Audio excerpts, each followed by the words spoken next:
ब्रह्मसूत्र ब्रह्मसूत्र ग्रंथ में page number 756 और 756 पेज के ऊपर से 3 नंबर की पंक्ति है। अत्र उच्यते। ठीक है, तो बात यह चल रही है कि द्वितीय अध्याय चतुर्थ पाद और चतुर्थ पाद का यह 2 नंबर का अधिकरण चल रहा है और इस अधिकरण का नाम है सप्तगत्यधिकरणम। और इस अधिकरण का विचार विषय बताया था प्राणगत अर्थात इंद्रियगत संख्या। तो कितनी इंद्रियां हैं इस बात का निर्णय करने के लिए इस अधिकरण की प्रवृत्ति हुई है। जबकि पूर्व पक्ष ने कहा था कि इंद्रियां 7 है। तो बोलेंगे क्यों, पूछेंगे उस पूर्व पक्षी को। तब उसने उत्तर दिया था गते, और एक हेतु दिया था विशेषितत्वात्, ये दूसरा हेतु। तो गते है मतलब अवगति ज्ञान, श्रुति से पता चल रहा है कि 7 इंद्रियां हैं। अच्छा, तो कौन वो श्रुति है? तो उस पूर्व पक्ष ने बताया था सप्त प्राणाः प्रभवन्ति तस्मात्, ये श्रुति है। तो 7 प्राण बताए, प्राण मतलब इंद्रिया, तो 7 है। दूसरी बात विशेषितत्वाच्च, और उनको विशेषित भी बताया है, विशेष रूप से बताया है श्रुति ने। तो वो कौन श्रुति है? तो वो भी बताया था सप्त वही शीर्षण्याः प्राणाः इत्यादि श्रुति में बताया था कि वो शिरो भाग में विद्यमान 7 प्राण है। तो शीर्षण्याः इस रूप से विशेषित करके 7 संख्या भी बताई है। अतः प्राण अर्थात इंद्रिया 7 है, ऐसा पूर्व पक्षी ने कहा। अब उसका निराकरण करने के लिए सिद्धांत सूत्र आ रहा है 6 नंबर का। अतः लिख रहे हैं अत्र उच्यते, अर्थात इस प्रकार का पूर्व पक्ष प्राप्त होने पर सिद्धांती उत्तर दे रहे हैं सूत्र के माध्यम से। तो सूत्र का उच्चारण कर लेंगे। हस्तादयस्तु स्थिते तो नैवम्,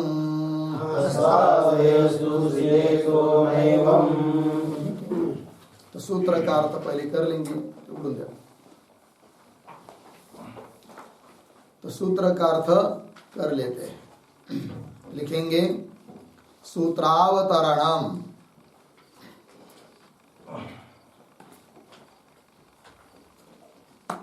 सूत्रावतरणम बराबर पूर्व पक्षी मत, पूर्व पक्षी मत निराकर्तुम सिद्धांत सूत्रम योजयति, सिद्धांत सूत्रम योजयति। ठीक, फिर नीचे की पंक्ति में सूत्रम हस्तादयस्तु स्थिते तो नैवम्, पदच्छेद हस्तादयः तु स्थिते अतः न एवं। फिर नीचे की पंक्ति में पदार्थोक्ति, प्रतीक है तु, बराबर तु शब्दः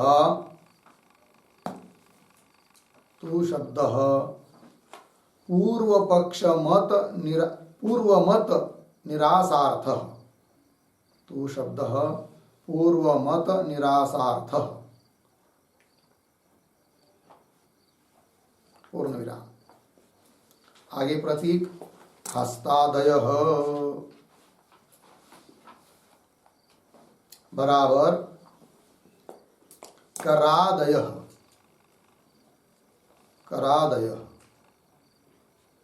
अर्धविराम, कौंस में लिखिए अपि। आगे उद्धरण चिन्ह में हस्तो वै ग्रहः, हस्तो वै ग्रहः। उदाहरण चिन्ह 1 बृहदारण्यक 3:2:8, 3:2:8। आगे इत्यादि श्रुत्या, इत्यादि श्रुत्या अतिरिक्त इंद्रियत्वेन, अतिरिक्त इंद्रियत्वेन श्रूयन्ते, श्रूयन्ते पूर्ण विराम कंस बंद। फिर आगे प्रतीक स्थिते, स्थिते बराबर सप्तत्व संख्यायाम, सप्तत्व संख्यायाम असंभावित अंतर्भावे, असंभावित अंतर्भावे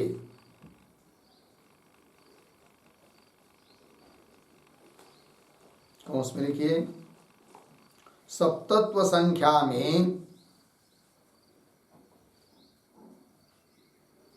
सप्तत्व संख्या में एकादश संख्या का,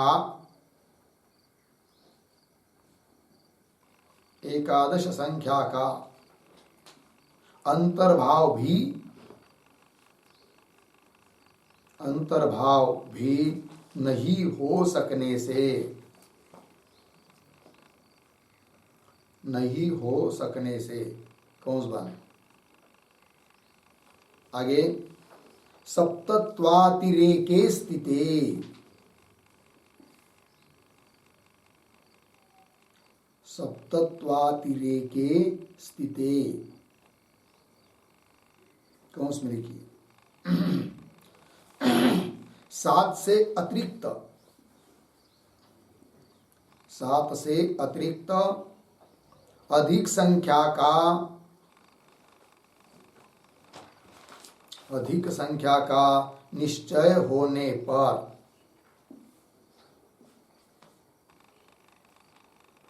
निश्चय होने पर पूर्ण विराम कंस बंद। आगे दूसरी कंस में लिखिए तथा च,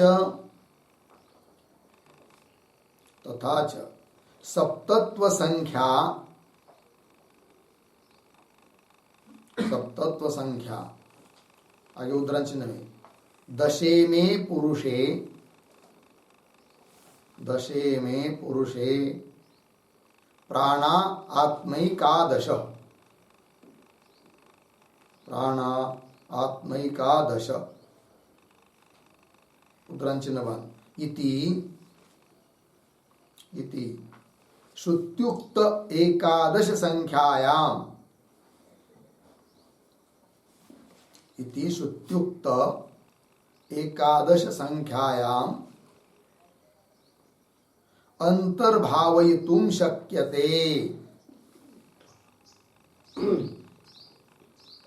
अंतर्भावयितुं शक्यते। आगे की तरफ बांध देकर कंस बांध, फिर प्रतीक अतः, अतः बराबर अस्मात् कारणात्, अस्मात् कारणात्। फिर आगे प्रतीक न एवं,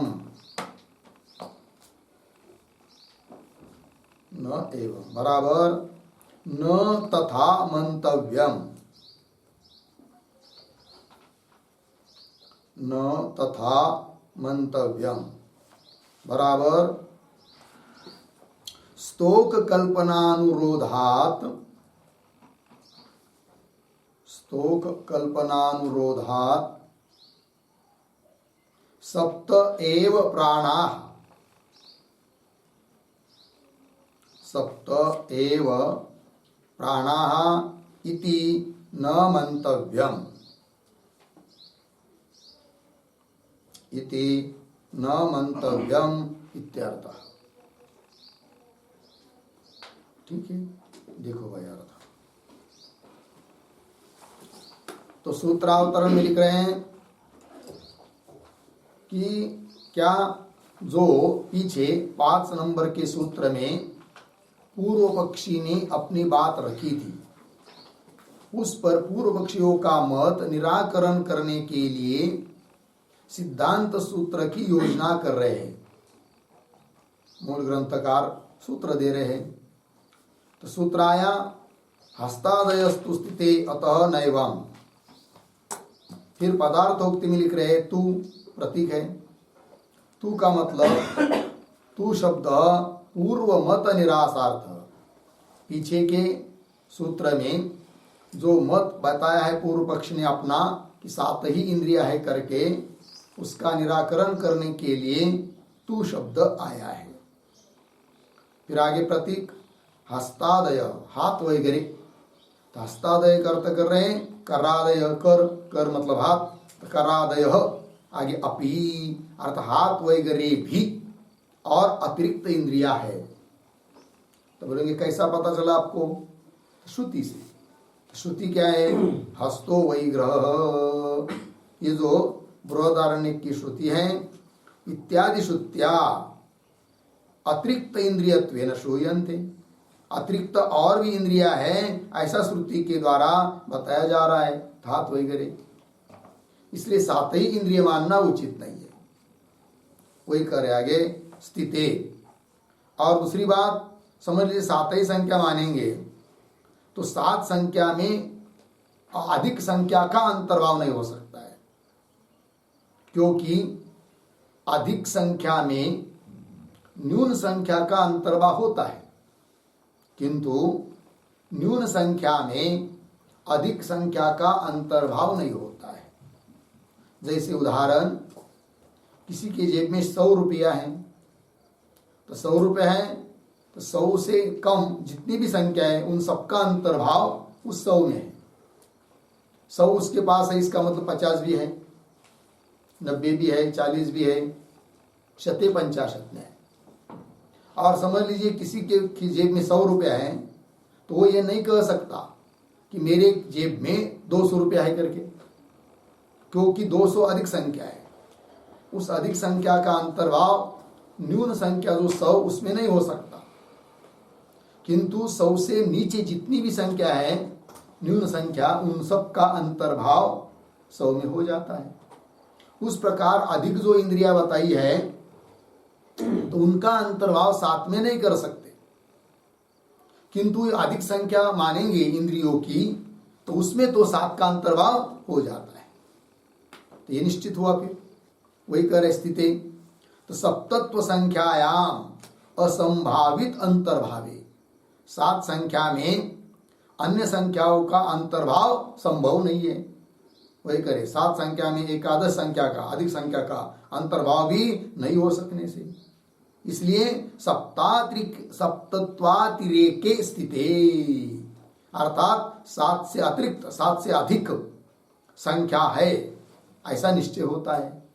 इस प्रकार संख्या का निश्चय होने पर है कि नहीं, अतः न एवं, आगे का सूत्र का पद, संख्या का निश्चय हो गया, 7 से अधिक है, एकादश संख्या है, इसलिए अतः न एवं, न एवं मतलब 7 ही संख्या है प्राणों की ऐसा नहीं मानना चाहिए।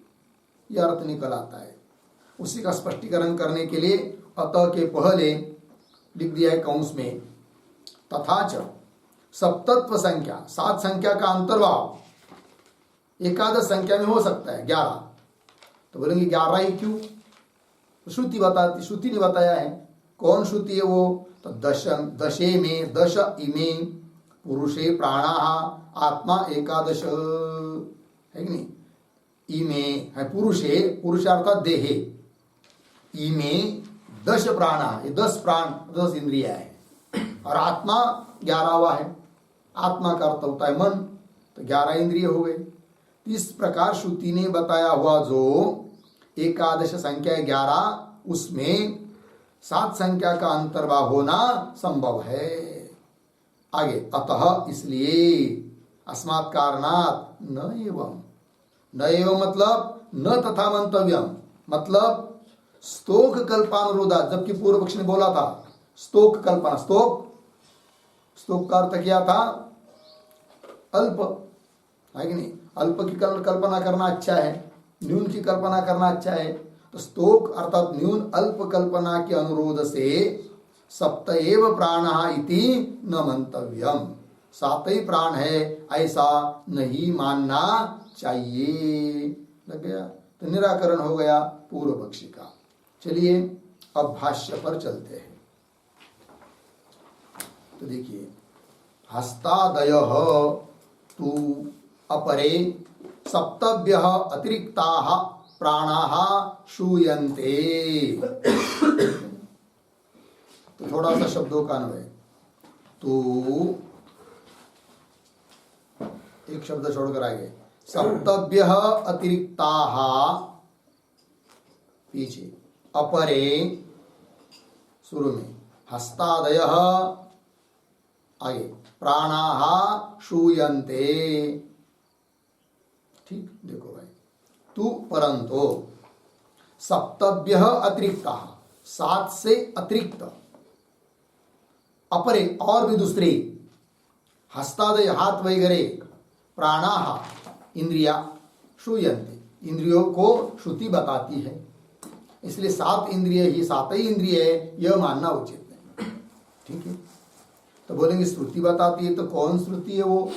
जो 7 से अतिरिक्त अन्य और भी हाथ वगैरह इंद्रियों को बताती है, तो श्रुति दे रहे हैं। हस्तौ वै ग्रहः स कर्मणा अतिग्रहेण गृहीतः हस्ताभ्याम ही कर्म करोति इति एवमाद्यासु श्रुतिषु, इत्यादि श्रुतियों में बताया है कि 7 से अतिरिक्त हाथ वगैरह इंद्रिय है। तो श्रुति के पदों का थोड़ा सा आगे अन्वय, तो अंतिम में जाएंगे। शुरू से पढ़ता हूं सरल। हस्तौ वै ग्रहः स कर्मणा अतिग्रहेण गृहीतः, फिर इसके बाद एक शब्द छोड़कर ही, पीछे हस्ताभ्याम, आगे कर्म करोति, आगे सरल है। देखो भाई, हस्तौ वै ग्रह, हाथ ही क्या है? ग्रह है कि नहीं? तो ग्रहत्व गुण बता दिया हाथ में। तो हाथ ही ग्रह है, बंधन के लिए कारण है। और आगे सह कर्मणा ग्रहेण गृहीत, सह वह हाथ वगैरह, कर्मणा अतिग्रहण, अतिग्रह रूप कर्म के द्वारा, गृहीत, गृहीत है मतलब संबंधी है, संबंधी है, कर्म से संबंधी है। ठीक है ना? किससे? अतिग्रह रूप कर्म, अर्थात हाथ का जो कर्म है, हाथ का कर्म क्या है? आदान, ग्रहण करना। तो ग्रहण करना रूप जो हाथ का कर्म है, हाथ का विषय है, कि जिसको अतिग्रह रूप से कह दिया है, क्योंकि इंद्रियों के जो विषय है वो अतिग्रह करके बताया गया था। ठीक है ना? तो कर्म रूप, आदान रूप कर्म जो अतिग्रह है उसके द्वारा गृहीत, सह गृहीत, वह हाथ गृहीत संबंधी है। ठीक है ना? क्यों ही? क्योंकि ये तो ही हस्ताभ्याम कर्म करोति, इसलिए कि हाथों के द्वारा ही मनुष्य क्या करता है? कर्म करता है। ठीक, इत्येवमाद्यासु श्रुतिषु, इस श्रुति में बताया है कि हाथ वगैरह 7 से अतिरिक्त इंद्रिया है करके। तो इस श्रुति में कर्मणा ऐसा पद आया है, तो उस पर एक छोटा वाक्य लिखिए।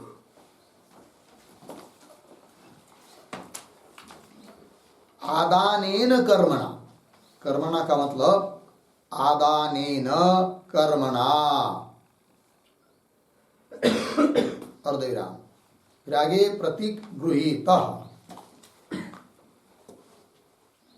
बराबर संबद्ध, संबद्ध। ठीक है, चलो भाई। तो आदान रूप कर्म जो कि अतिग्रह है उसके द्वारा यह हाथ गृहीत है, अर्थात संबंधी है। क्यों संबंधी आदान रूप कर्म से? इसलिए कि हस्ताभ्याम कर्म करोति, हाथ से ही मनुष्य क्या करता है? कर्म करता है, आदान आदि रूप कर्म करता है। ठीक है, आगे चलिए। इति एवमाद्यासु श्रुतिषु, आगे चलिए, स्थिते च सप्तत्वातिरेके सप्तत्वम अंतर्भावात् शक्यते संभावयितुम। ठीक है ना, देखो भाई कैसा पढ़ेंगे, सप्तत्वातिरेके स्थिते च, ठीक, मतलब 7 से अतिरिक्त इंद्रिया है ऐसा निश्चय होने पर, इंद्रिया कितनी है, 7 नहीं है, 7 से अतिरिक्त है, क्योंकि श्रुति ने ही अतिरिक्त इंद्रिया बताई, हस्त वगैरह। तो सप्तत्वातिरेके स्थिते च, 7 से अतिरिक्त इंद्रिया सिद्ध है निश्चित होने पर। और दूसरी बात, सप्तत्व अंतर्भाव, और उस अतिरिक्त संख्या में, अधिक संख्या में 7 का क्या होता है, अंतर्भाव होता है। सप्तत्वम अंतर्भाव, अंतर्भाव होता है, इसलिए संभावितुम शक्यते। इसलिए 7 जो इंद्रिया बताई है कहीं पर श्रुति ने, उसके लिए भी, उसके साथ भी कोई विरोध नहीं है। फिर प्रश्न उठेगा, यदि 7 से अतिरिक्त इंद्रिया है तो 7 ऐसा उल्लेख क्यों किया है फिर श्रुति ने, उसका उत्तर देंगे आगे इसी सूत्र के भाष्य में। किंतु यहां पर इतना ध्यान में रखना है कि हस्तो वैग्रह इत्यादि श्रुति में 7 से अतिरिक्त इंद्रिया बताई हुई होने के कारण तो अधिक संख्या है इंद्रियों की, 7 नहीं, इसलिए कह दिया सप्तत्वातिरेके स्थिते च, 7 से अतिरिक्त संख्या है यह निश्चय होने पर। और दूसरी बात, सप्तत्वम अंतर्भाव, और 7 संख्या का उस अधिक संख्या में क्या होता है, अंतर्भाव होता है, इसलिए संभावयितुम शक्यम। इसलिए श्रुति में जो, किसी श्रुति में जो 7 इंद्रिया बताई है वो कहना भी संभावित है, उसमें भी कोई विरोध नहीं है। लग गया, क्योंकि 7 में अधिक संख्या का अंतर्भाव नहीं हो सकता, यदि होता तो 7 ही मान लेते, किंतु अधिक संख्या का अंतर्भाव 7 में नहीं होता है, किंतु 7 संख्या का अंतर्भाव अधिक संख्या में हो जाता है, शते पंचाशत न्याय से। अतः 7 जो बताई है श्रुति ने कहीं पर इंद्रिया, उसके साथ भी कोई विरोध नहीं, वो भी संभावना है। संभावना मतलब 7 इंद्रिया ऐसी बात नहीं, वो 7 बताने का और कुछ तात्पर्य है श्रुति का, वो बताएंगे आगे। ठीक है, चलिए आगे उसी को स्पष्ट कर रहे, हीना अधिक संख्या विप्रतिपत्तौ ही अधिका संख्या संग्राह्या भवति, क्यों, तस्याम हीना अंतर्भवति न तो हीनायाम अधिका। ठीक है, देखो एक बात, थोड़ा शब्दों का अन्वय भी कर लेंगे।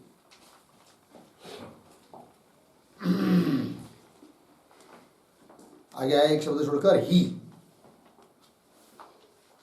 फिर पीछे आइए, हीना अधिक संख्या विप्रतिपत्तौ,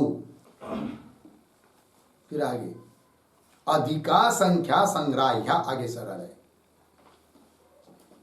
देखो भाई, ही क्यों किए, तो ही अधिक संख्या मानना उचित क्यों है, तो कह रहे हैं कि समझ लीजिए विप्रतिपत्ति हो गई, विरोध आ गया, किस बात में, संख्या के बारे में। कैसी संख्या, हीना अधिक संख्या विप्रतिपत्तो, हीना शब्द का अर्थ होता है न्यून, कम, और दूसरी अधिक, तो न्यून संख्या और अधिक संख्या, इस प्रकार 2 प्रकार की संख्याओं का विप्रतिपत्तो, विप्रतिपत्ति विरोध, विप्रतिपत्ति है कि नहीं, दिखाई देने पर, विरोध दिखाई देने पर, विरोध मालूम पड़ने पर, किनका, न्यून संख्या का और अधिक संख्या की विप्रतिपत्ति होने पर, परस्पर में विरोध दिखाई देने पर अधिका संख्या संग्राह्या भवति, उन दोनों में से अधिक संख्या ही ग्रहण करने योग्य होती है, ये कह रहे।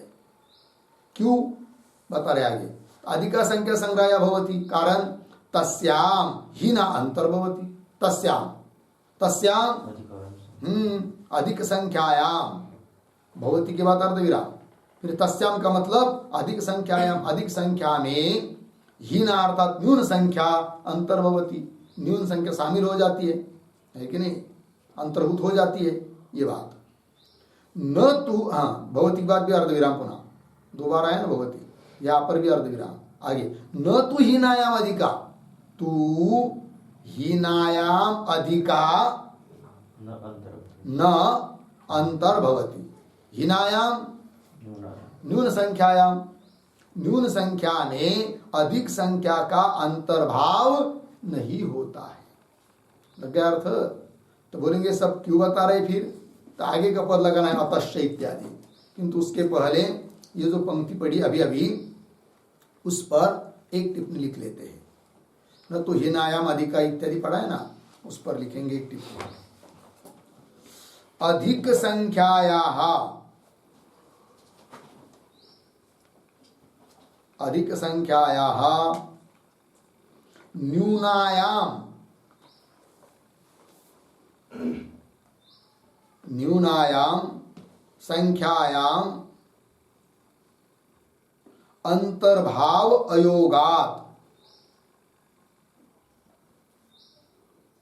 अंतर्भाव अयोगात् सप्त एव, सप्त एव प्राणाः स्युः, प्राणाः स्युः लाघवानुरोधात्, लाघवानुरोधात्, कौंस में लिखिए स्तोक कल्पनानुरोधात्, स्तोक कल्पनानुरोधात् कौंस बन इति एवं न मंतव्यम, इति एवं न मंतव्यम इति संबंध, इति संबंध। ठीक है, देखो भाई अर्थ। तो अधिक संख्यायाः न्यूनायाम संख्यायाम अंतर्भाव अयोगात्, अधिक संख्या का न्यून संख्या में अंतर्भाव अयोगात नहीं हो सकता है, इसलिए सप्तैव प्राणः, सात ही प्राण है, सात ही इंद्रियां हैं, लाघवात, लाघव के अनुरोध से, स्तोक कल्पना के अनुरोध से सात ही प्राण है, ऐसा नहीं मानना चाहिए। सूत्र में आए ना अतः न एवं, है कि नहीं, एवं न मंतव्यम, ऐसा संबंध है। ठीक है, तो कैसा, आगे की पंक्ति देखिए, तो यहां तक हुआ ना, न तो हीनायाम अधिक भाष्य में, आगे अतश्च न एवं मंतव्यम, क्या, स्तोक कल्पनानुरोधात् सप्त एव प्राणा स्युः इति। ठीक है, इस पंक्ति के शब्दों का थोड़ा अन्वय, अतश्च, दो तीन शब्द जोड़कर आगे, स्तोक कल्पनानुरोधात् सप्त एव प्राणः स्युः इति, पीछे आइए, एवं और पीछे न, आगे मंतव्यम, एवं न मंतव्यम, अतः इसलिए स्तोक कल्पनानुरोधात्, स्तोक न्यून, न्यून कल्पना के अनुरोध से, लाघवता के अनुरोध से लाघव हो जाएगा, इसलिए थोड़े मानने से काम चल सकता है तो अधिक क्यों मानना, अतः थोड़ी सी काम चल रहा है तो लाघव होने से प्राणः सप्त एव स्युः, सप्त एव प्राणः स्युः, सात ही प्राण होते हैं, इति एवं न मंतव्यम, ऐसा नहीं मानना चाहिए। लग गया इतना, ये कह दिया सिद्धांतियों ने। फिर आगे चलिए, उत्तर संख्यानुरोधात्तु एकादश एव ते प्राणः स्युः। तो ये जो पंक्तियां हैं उत्तर संख्या इत्यादि, तो उत्तर के पूर्व में एक छोटा वाक्य लिखे अवतरण, तर्हि तर्हि कति इंद्रियाणि,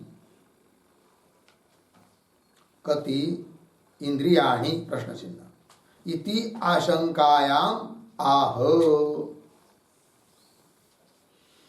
इति आशंकायाम आह उत्तर इति। ठीक, देखो यार, तर्हि कति इंद्रियाणि, अभी अभी सिद्धांतियों ने कह दिया पूर्व पक्षी को कि सात ही इंद्रियां हैं, ऐसा नहीं मानना चाहिए।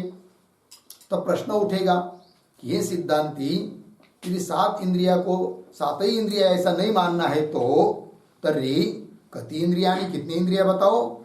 इस प्रकार की आकांक्षा होने पर उत्तर दे रहे हैं, ठीक है ना।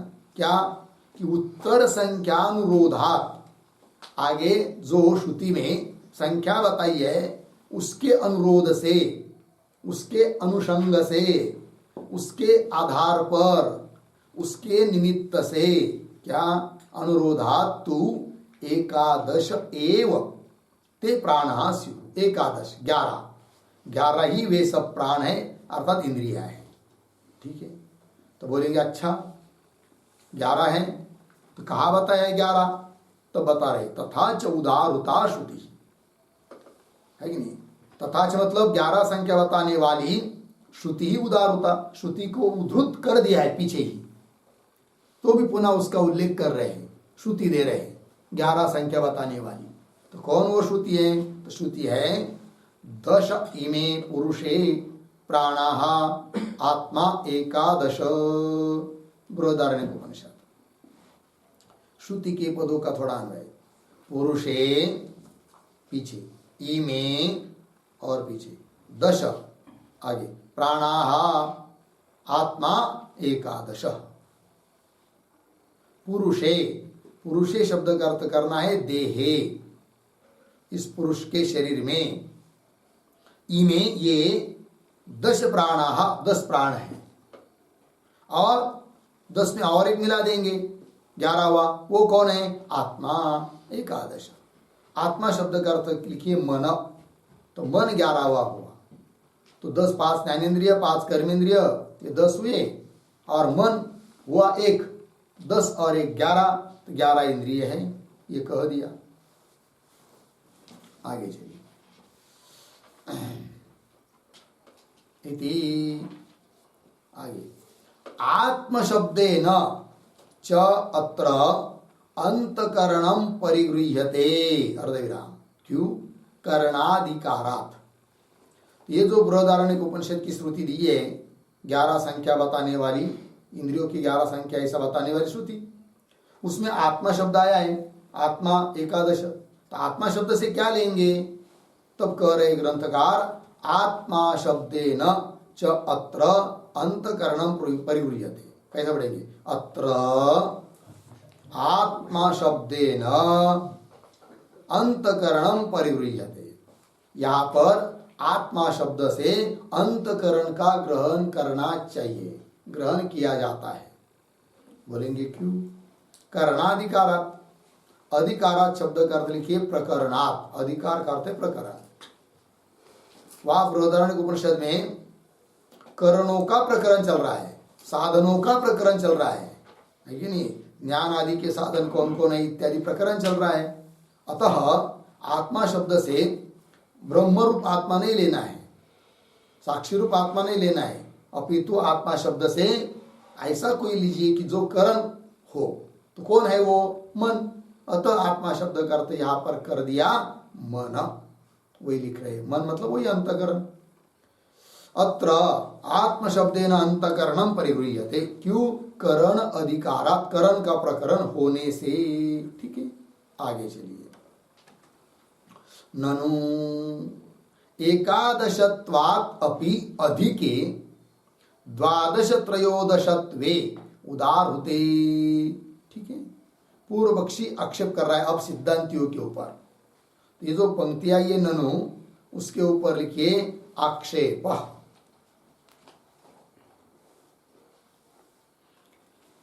ठीक है, क्या कह रहा है पूर्व पक्षी, वो कहता है ननु एकादशत्वात् अपि अधिके, ये सिद्धांति तुम 11 संख्या मान रहे हो इंद्रियों की, किंतु 7 तो नहीं मानी आपने, 11 मानी, क्योंकि 7 से अधिक संख्या का उल्लेख है, 11 संख्या का निर्देश है। किंतु जैसे 7 संख्या से अधिक संख्या 11 है, इसलिए तुम 11 मान रहे हो, किंतु 11 से भी तो अधिक संख्या बताई है इंद्रियों की, कहीं पर 12 बताई है, कहीं पर 13 बताई है, बुद्धि अहंकार इत्यादि को जोड़कर। ऐसा होते हुए भी तुम 11 ही संख्या क्यों मान रहे फिर, ये प्रश्न कर रहा है कौन? पूर्व पक्षी। पंक्ति देखिए, ननु एकादशत्वात् अपि अधिके, एकादश 11, उससे भी अधिके, द्वादश त्रयोदशत्वे उदाहृते, द्वादश 12 संख्या, त्रयोदश 13 संख्या का उद्धरण किया है। तो क्यों तुम एकादशी कहते हो? उत्तर दे रहे फिर सिद्धांती, सत्यम उदाहृते। तो सत्यम के ऊपर लिखिए समाधानम, सिद्धांती समाधान दे रहे हैं। ठीक है। और इस सत्यम के पहले पूर्व में एक वाक्य भी लिखते हैं अवतरण के रूप में, श्रुतीनाम मिथो विरोधे सति, श्रुतीनाम मिथो विरोधे सति मानांतर अनुगृहीता, मानांतर अनुगृहीता श्रुति ही बलीयसी, श्रुति ही बलीयसी इति न्यायेन, इति न्यायेन कार्यलिंगानुमान, कार्यलिंगानुमान अनुगृहीत, अनुगृहीत एकादश प्राण श्रुति अनुसारेण, एकादश प्राण श्रुति अनुरोधेन, श्रुति अनुसारेण, आगे अन्याः श्रुतयः नेयाः, अन्याः श्रुतयः नेयाः इति अभिसंधाय आह,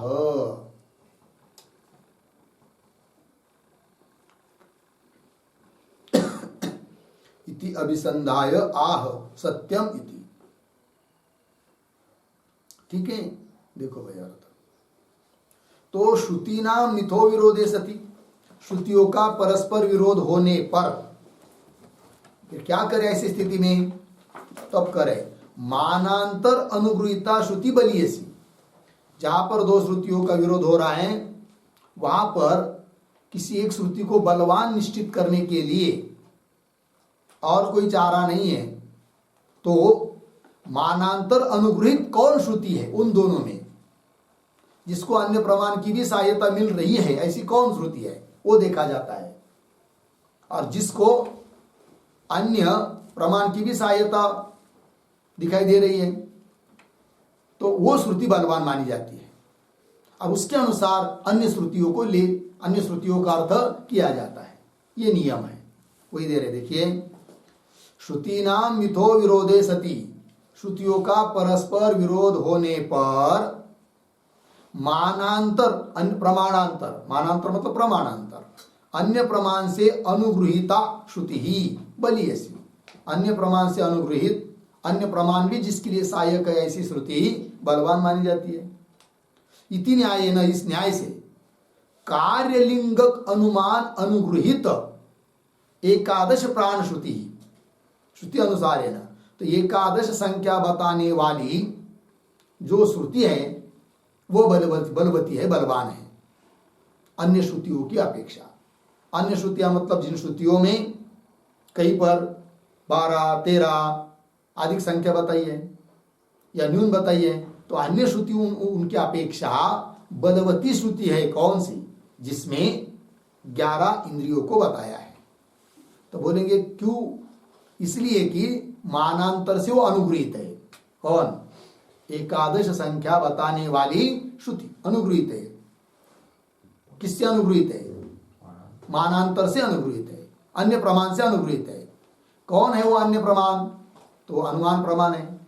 कैसा? कि कार्य जो दिखाई दे रहा है वो 11 प्रकार का है और 11 प्रकार से अतिरिक्त कोई कार्य दिखाई नहीं दे रहा है।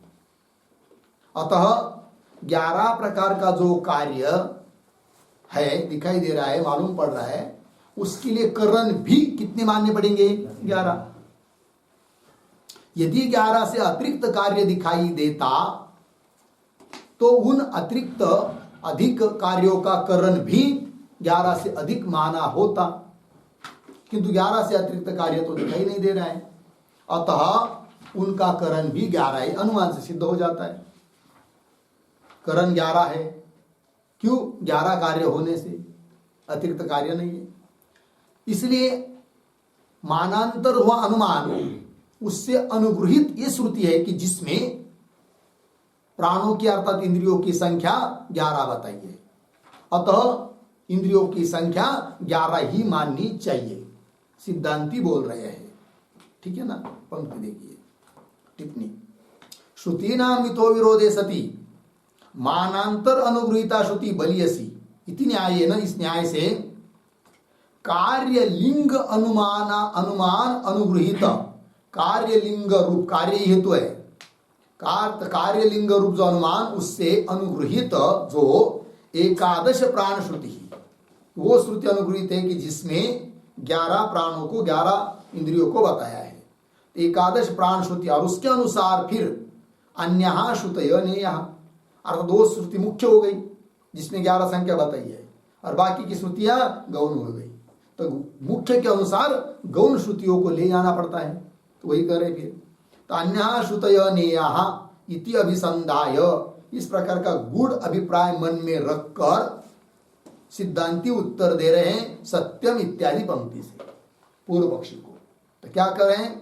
सत्यम, सत्यम के ऊपर के समाधान लिखा ना, तो सत्यम मतलब सिद्धांती बोल रहे पूर्व पक्षी को, ठीक है ये बात तो सही है, 11 से अतिरिक्त भी कहीं कहीं पर, कई कई स्थान पर 12, 13 आदि इंद्रिया बताइए, बात सही है, तो भी सत्यम उदारुते कथन किया है, उदारुते अर्धविराम, न तु एकादशेभ्यः कार्यजातेभ्यः अधिकम कार्यजातम अस्ति यदर्थम अधिकम करणम कल्पेत। ठीक, देखो भाई,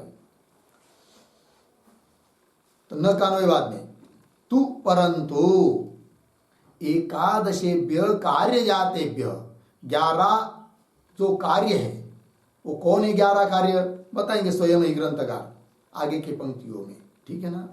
तो 11 प्रकार का जो कार्य है, कार्यजात मतलब कार्य समूह, कार्य वर्ग, कार्य समूह, तो एकादश कार्य जातेभ्य 11 कार्य के अतिरिक्त अधिकम कार्य जातम न अस्ति, वाक्य के आरंभ में जो न है उसका अन्वय यहां पर, कार्य जातम न अस्ति, अधिक कार्य नहीं है। यदि अधिक होता तो उसके लिए अधिक करण की कल्पना करते, किंतु कार्य यदि 11 है तो उसके लिए करण भी कितने होंगे? 11 ही होंगे। वही कह रहे, देखो भाई, तू एकादशेभ्य कार्यजातेभ्य अधिकम कार्यजातम न अस्ति, कि यदार्थम जिसके लिए अधिकम करणम कल्पेत, अधिक करण की कल्पना किया जा सके, किंतु अधिक करण की कल्पना करने की जरूरत नहीं है। ठीक, तो बोलेंगे ठीक है, वो 11 कार्य कौन है वो बताओ फिर। तो आगे करे, शब्द स्पर्श रूप रस गंध विषयाः पंच बुद्धि भेदाः तदर्थानि पंच बुद्धि इंद्रियाणि। ये जो पंक्ति है ना, शब्द स्पर्श इत्यादि, उसके पूर्व में एक वाक्य लिखिए,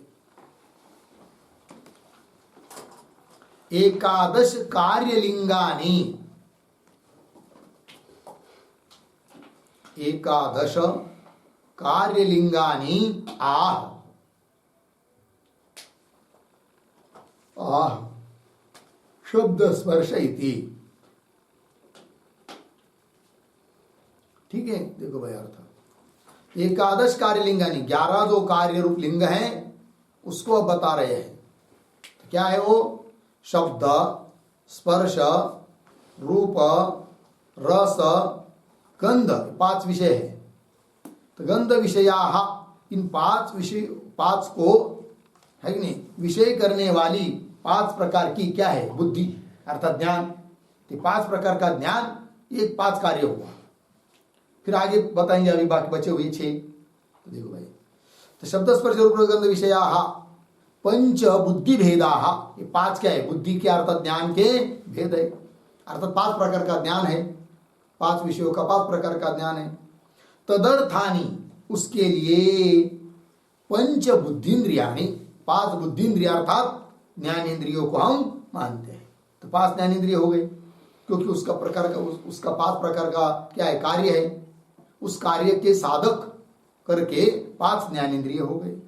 अच्छा, आगे चलिए। वचन, आदान, विहरण, उत्सर्ग, आनंदाः पंच कर्म भेदाः तदर्थानि च पंच कर्मेंद्रियाणि। ठीक है ना। तो कर्मों के भी भेद 5 है कि नहीं। तो 5 कर्म कौन कौन है भाई? तो वचन, वचन का मतलब होता है भाषण, कथन, प्रतिपादन, है कि नहीं, वचन। आदान, आदान मतलब ग्रहण करना। विहरण, संचरण करना, घूमते ना पैर इधर उधर, विहरण संचरण करना। उत्सर्ग मतलब त्याग, मलमूत्र का त्याग। और आनंद, आनंद अर्थात रति सुख। ये 5 क्या हुए कर्म? कौन कौन? वचन, आदान, विहरण, उत्सर्ग, आनंद। पंच कर्म भेदाः, ये 5 क्या है? कर्मों के भेद है। 5 प्रकार का कर्म है। और तदर्थानी, उस 5 प्रकार का कर्म को संपादित करने के लिए पंच कर्मेंद्रियाणि, तो 5 कर्मेंद्रिय हो गए भाई। तो 5 ज्ञानेन्द्रिय हुए और 5 कर्मेंद्रिय हुए, 10 हो गया। और फिर एक बच गया अभी मन।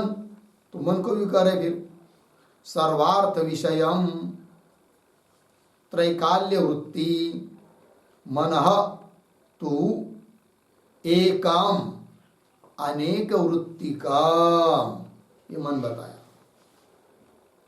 कैसा है मन? उसके विशेषण। सर्वार्थ विषयम, सभी पदार्थों को विषय करने वाला होता है। कौन? मन।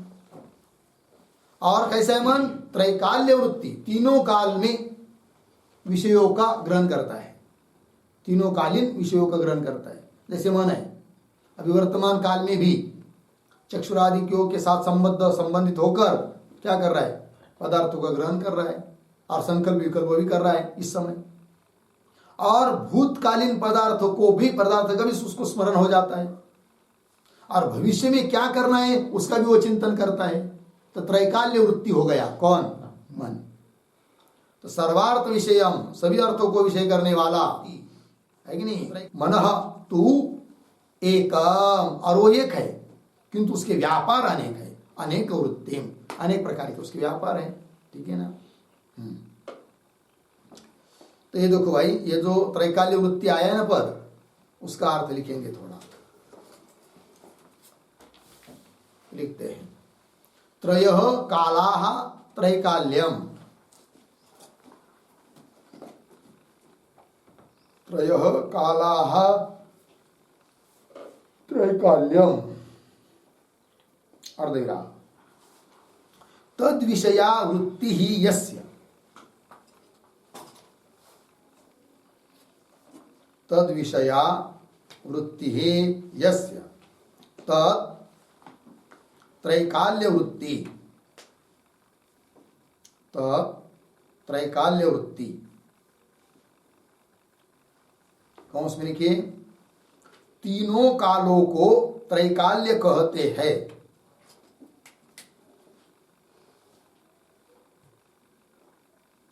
तीनों कालों को त्रैकाल्य कहते हैं।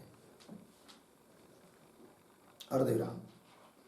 3 काल में जिसकी वृत्ति है,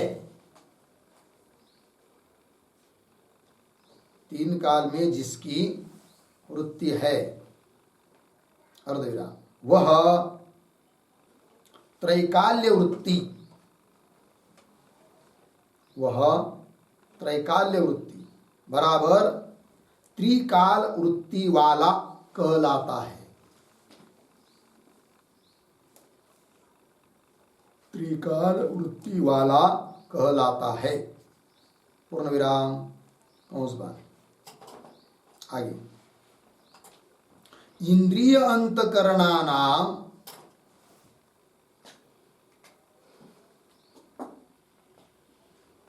इंद्रियांत इंद्रियांतराणाम, इंद्रिय अंतकरणानाम नहीं, शब्द गलती से लिखा, क्या लिखना है? इंद्रियांतराणाम, काट के अच्छी तरह से लिख लीजिए। इंद्रियांतराणाम वर्तमान मात्र ग्राहित्वात्, वर्तमान मात्र ग्राहित्वात् अतीतादि ज्ञानाय, अतीतादि ज्ञानाय मनः अंगीकार्यम इत्यर्थः। मनः अंगीकार्यम इत्यर्थः। ठीक है, देखो भाई अर्थ। तो मन के लिए बताया विशेषण त्रैकाल्य वृत्ति, तो वो कैसे लिख रहे? त्रयः काला त्रैकाल्यम, ठीक।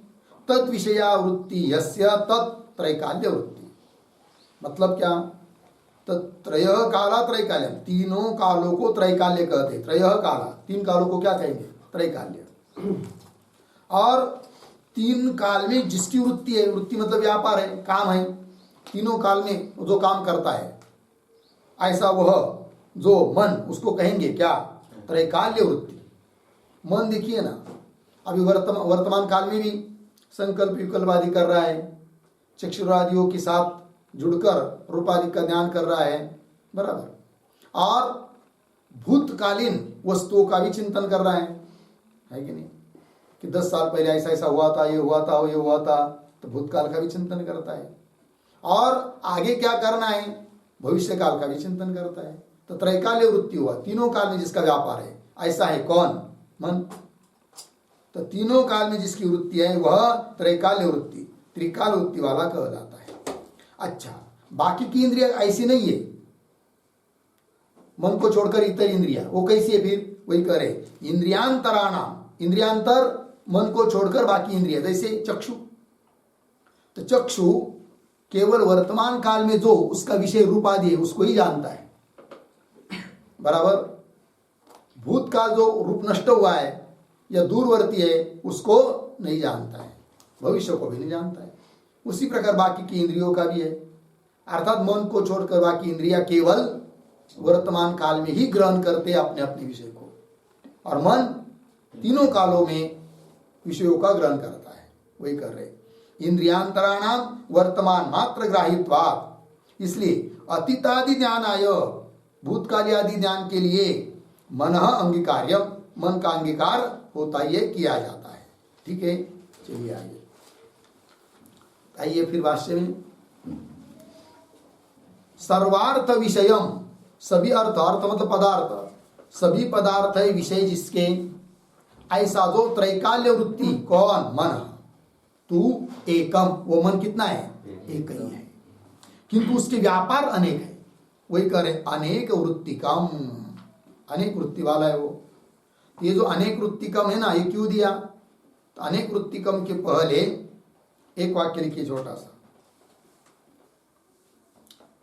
संकल्पादि वृत्ति दर्शनात्,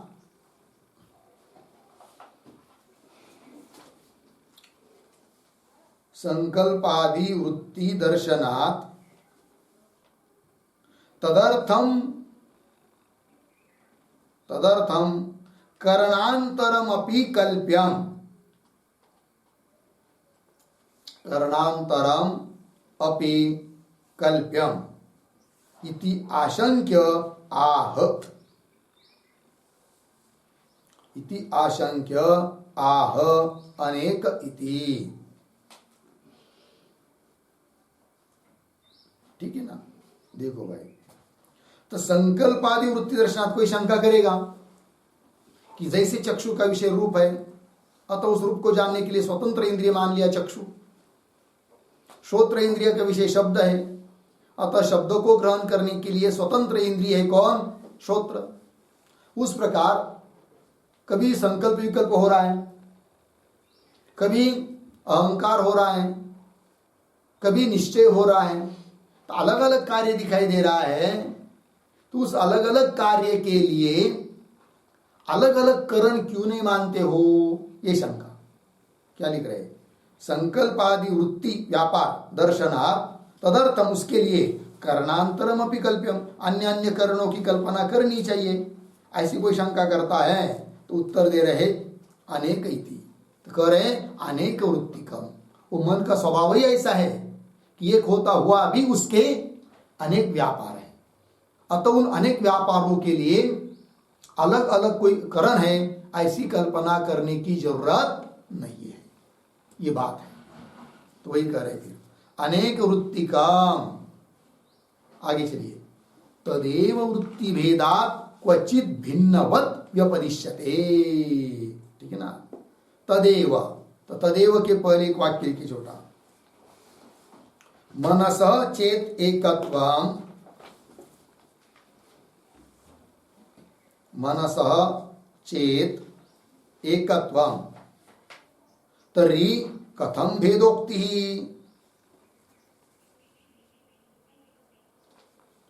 तर्हि कथम भेदोक्ति तत्र आह तदेव इति।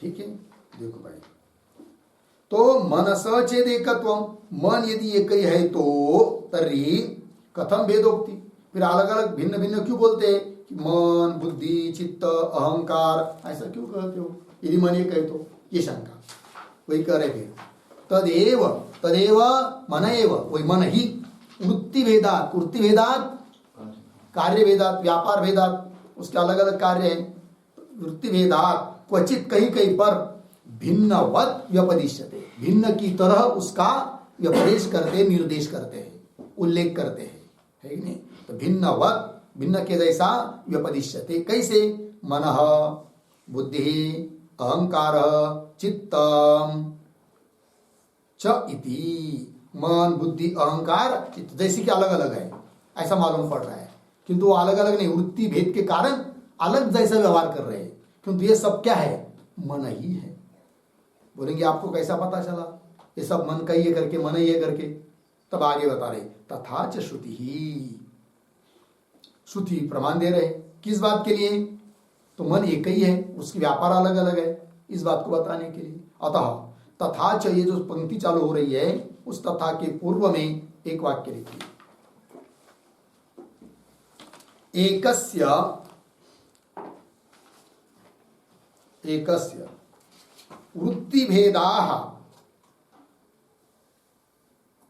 वृत्तिभेदाः इति कस्मात् अभ्युपगम्यते, इति कस्मात् अभ्युपगम्यते, अर्धविराम, धर्मी भेदः एव,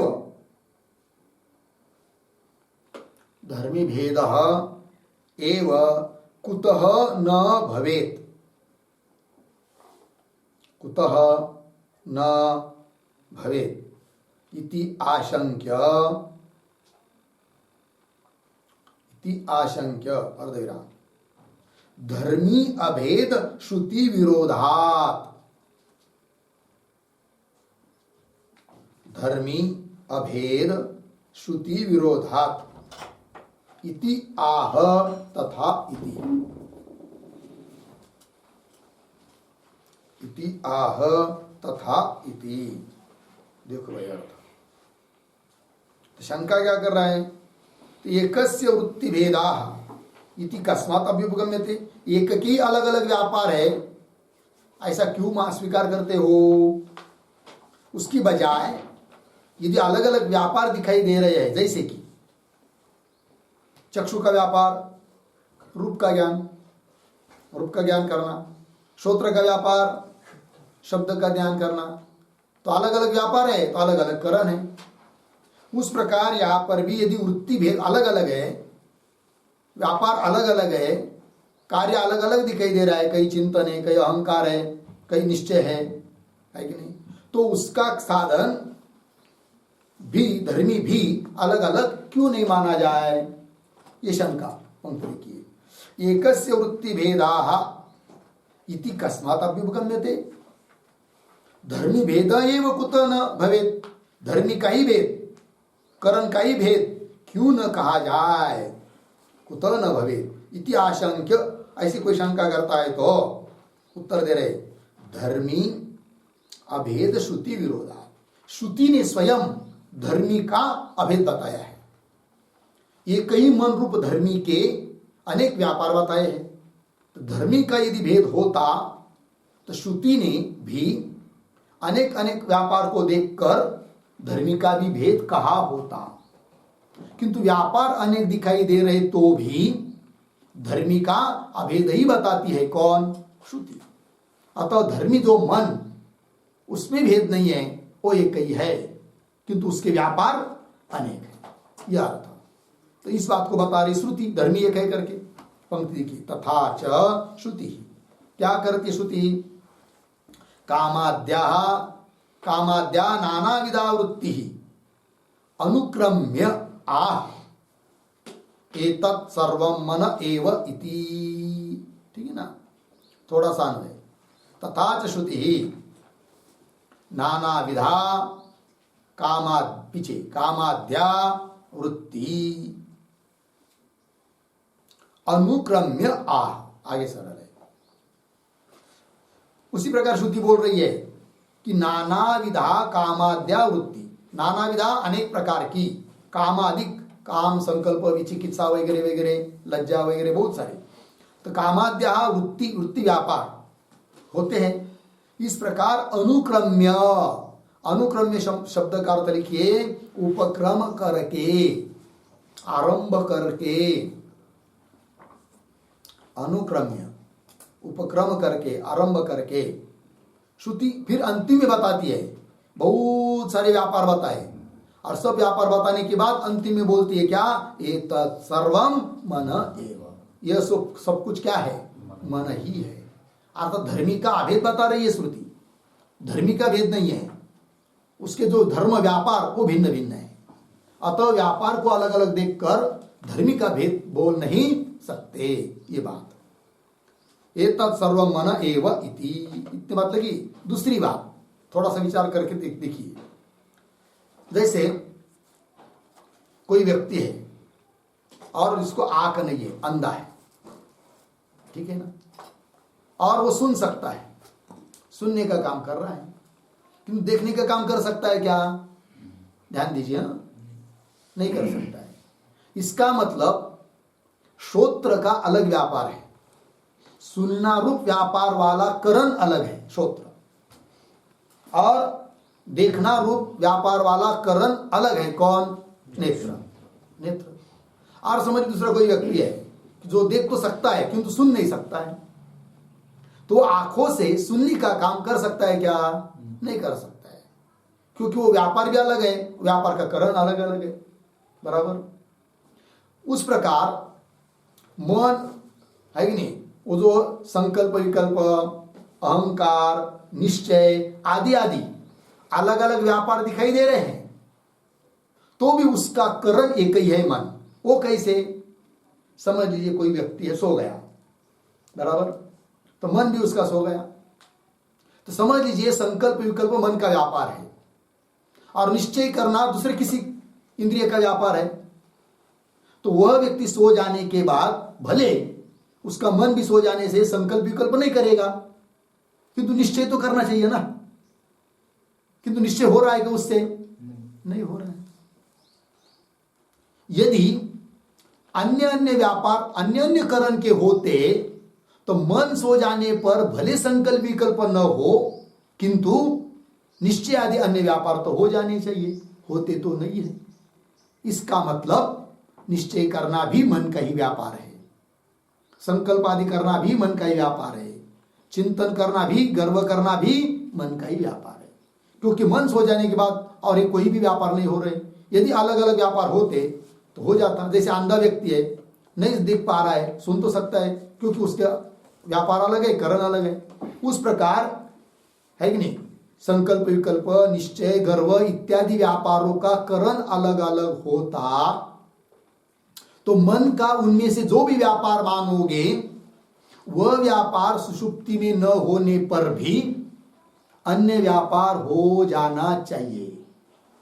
किंतु सुषुप्ति में मन सो जाने के बाद, लीन हो जाने के बाद कोई भी वो व्यापार मतलब संकल्प विकल्प, निश्चय, गर्व कोई भी नहीं हो रहा है। इसका मतलब वो सब अकेले मन की ही व्यापार है कि नहीं। अतः व्यापार अलग अलग होने पर भी वो मन एक है, एक ही मन के अनेक व्यापार है, अनेक वृत्तियां है। लग गया। तो कुल मिलाकर 5 ज्ञानेंद्रिय, 5 कर्मेंद्रिय और एक हुआ मन, एक एकंदरित कुल मिलाकर हुआ 11। 11 संख्या है प्राणों की अर्थात इंद्रियों की, ये बात बता दिया। ठीक है। और श्रुति भी बताती है 11 इंद्रिया है करके। फिर वही प्रश्न पुनः आएगा, अन्य भी तो और भी तो संख्या बताइए श्रुति ने, कई 7, कई 8, 9, 13, 14 है कि नहीं, 12, 13, वो भी तो बताइए। फिर 11 ही क्यों मानते हैं? तो नियम बता दिया था ऊपर कि जहां पर श्रुतियों में परस्पर विरोध हो जाता है, ऐसे स्थिति में कौन श्रुति बलवान कि जो अन्य प्रमाण से अनुग्रहित है, मानांतर से अनुग्रहित है। और यहां पर कार्य को देखकर करण की कल्पना रूप जो अनुमान, उससे अनुग्रहित है कौन? 11 संख्या बताने वाली श्रुति। अतः इंद्रियों की संख्या 11 ही है, अधिक नहीं, न्यून भी नहीं। फिर अधिक न्यून संख्या जो बताई है अन्य अन्य जगह, उसकी क्या संगति, उसका क्या उत्तर है? तो वो बता रहे फिर आगे। यहां तक हुआ ना फिर ये सब, एतत् सर्वं मन एव इति। फिर आगे कह रहे अपि च इत्यादि पंक्ति से वो सब उत्तर देना है। ठीक है ना। तो किस बात का उत्तर देना है अपि च इत्यादि पंक्ति से? तो अपि के पूर्व में एक वाक्य लिखिए, विशेषितत्वात्, विशेषितत्वात् इति उक्तम निरस्यते, इति उक्तम निरस्यति अपि च इति। ठीक ना। जो पूर्व पक्षी ने पूर्व सूत्र में हेतु दिया था एक विशेषितत्वात्, है कि नहीं, जो कहा है उसका निराकरण कर रहे आप। फिर गते ही ये जो हेतु दिया था पूर्व पक्षी ने पीछे के सूत्र में, उसका भी उत्तर देंगे। तो ये जो पंक्ति आगे अपि च इत्यादि यहां से आगे, इसका विचार हम लोग बाद में करते थोड़ा सा। ठीक है।